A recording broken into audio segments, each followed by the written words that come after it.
To which Leavitt replied, "Your mom did." It's like making a your mama joke. Your mom. Do you have any advice for the current press secretary as to the decorum of that position? You know, I have so many thoughts there. So should she just stop?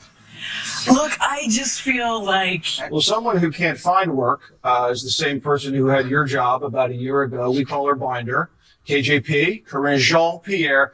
You, I guess, had made a joke about, it was like your mama joke, and she didn't like that. She called you deplorable. All right, folks, buckle up, because today we've got a story that's sparking intense debate and honestly, some pretty raw emotions. After Leavitt's controversial remarks about The View generated a commotion, Karoline Leavitt and former White House press secretary Corinne Jean-Pierre got into a violent altercation. Which is part of the book. Independence. Like, no, you all have power. Yeah. You all have power. Do something with it. As Joyce said, much has changed since you were Madam Press Secretary, because Karoline Leavitt is Trump's press secretary. She's getting condemnation really all around the world after some controversial comments about the Democratic Party. We have a clip. The Democrat Party's main constituency are made up of Hamas terrorists, illegal aliens, and violent criminals. Okay, and then yesterday, she posted a private message of a White House correspondent asking her who suggested Budapest for a planned meeting between Trump and Putin, to which Leavitt replied, "Your mom did." It's like making a your mama joke. Your mom. Do you have any advice for the current president? Really? Can you imagine? Take a peek. Leavitt upended the status quo with his clever and humorous retaliation. Like your mom did.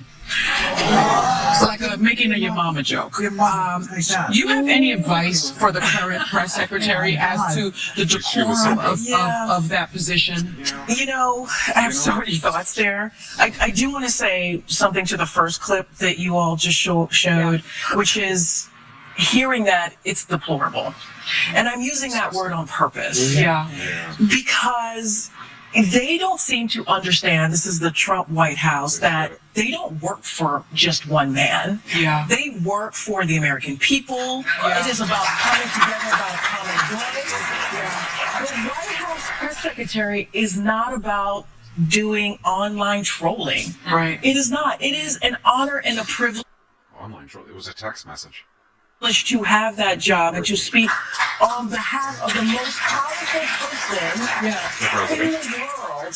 And there is a level of respect for the freedom of the press. Right. Even if you don't, if you disagree with them. Yeah. And that is what that whole back and forth when you see in the press briefing room is about. It shows that we believe in democracy. Yeah. It shows the world, not just here, but the world, that the press is going to do what they need to do to hold us accountable, and we're going to do what we need to do to communicate to the American people about what we're doing. So should she just stop?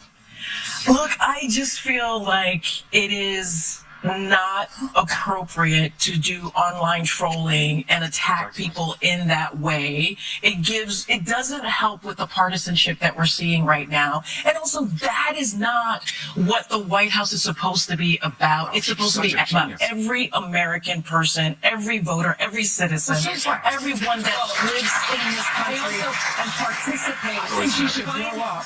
Everyone is questioning whether this is the new political discourse or if it has become too extreme. We'll explain why some people are cheering her on while others are incensed. Using on purpose the word deplorable is interesting, because I remember the outrage when it was said, and in context it was to a small group of people that were deplorable on one side. He's using it for anyone that's against him. Exactly. So now you're talking about everyone that comes out to march. So I appreciate the word. But this summer, you caused quite the controversy when you decided that you were no longer part of the Democratic Party. You won't want to miss what's going to take place. All right, so this is what took place. Karoline Leavitt took some incredibly bold choices as soon as she came into the public eye. But she didn't hold back and attacked Corinne Jean-Pierre in a playful and rather sarcastic manner.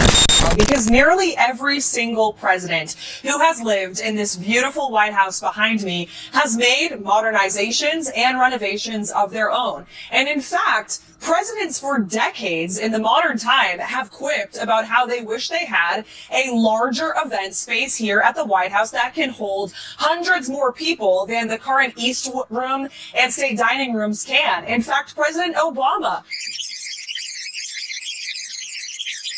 Owners would be mad if it was taxpayer funded. That's right. They're always mad. Well, someone who can't find work is the same person who had your job about a year ago. We call her Binder. KJP, Corinne Jean-Pierre.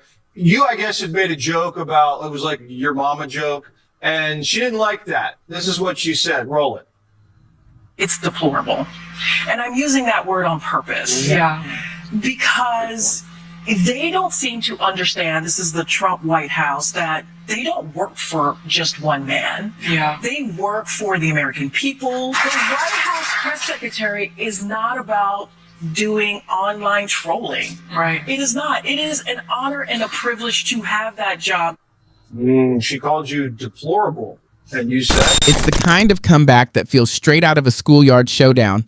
Sharp, bold, and impossible to ignore. But there's no denying it gets people talking. To really understand what's happening, we need to zoom out for a moment. Leavitt has built her image around challenging the usual order with her straightforward style, while Corinne Jean-Pierre took a more measured diplomatic route during her time as press secretary. Many agree that Leavitt's remarks don't always fit the standard mold of politeness, yet they succeed in starting an important discussion about what we truly expect from those who represent us. And let's be honest, political drama is nothing new. What makes Leavitt stand out is her willingness to wear criticism like a medal. She doesn't shy away from conflict. In fact, she seems to thrive in it. Her comments about The View proved that perfectly. When faced with an unpleasant remark, she handled it with humor, skillfully redirecting attention while keeping control of the narrative, or at least spotlighting the issues she wanted to emphasize. In one especially daring moment, she even called out Jean-Pierre's record, questioning her leadership and pointing to what Leavitt called one of the biggest scandals and cover-ups in American history. Well, with all due respect to my predecessor, she is one of the main culprits of the greatest cover-up and scandal in American history. She took the podium every day and lied to the press about the incompetence of her boss. And on this book tour, she continues to lie. She said this past week that Joe Biden would still be up for the job if he had, God forbid, been reelected in November. She actually said this week as well on a podcast that Joe Biden did more press engagements than President Trump currently does now.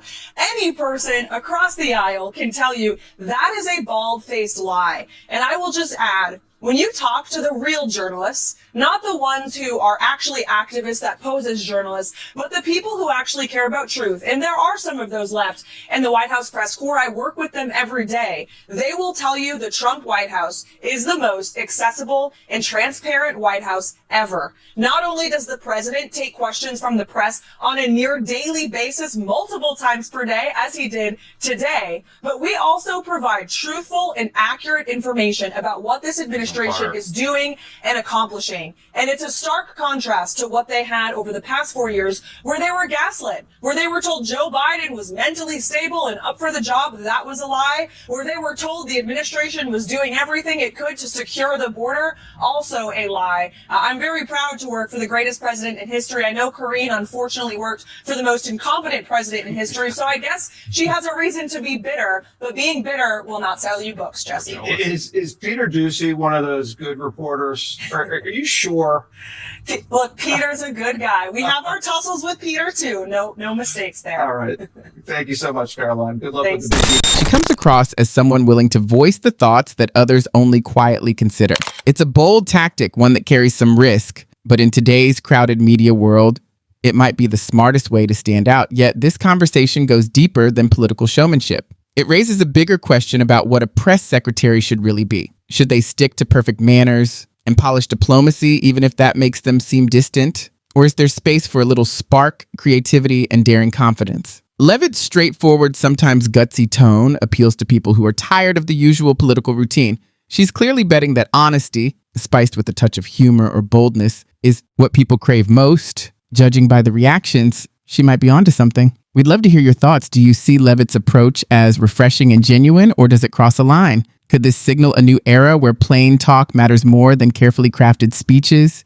Share your opinions in the comments. We're listening.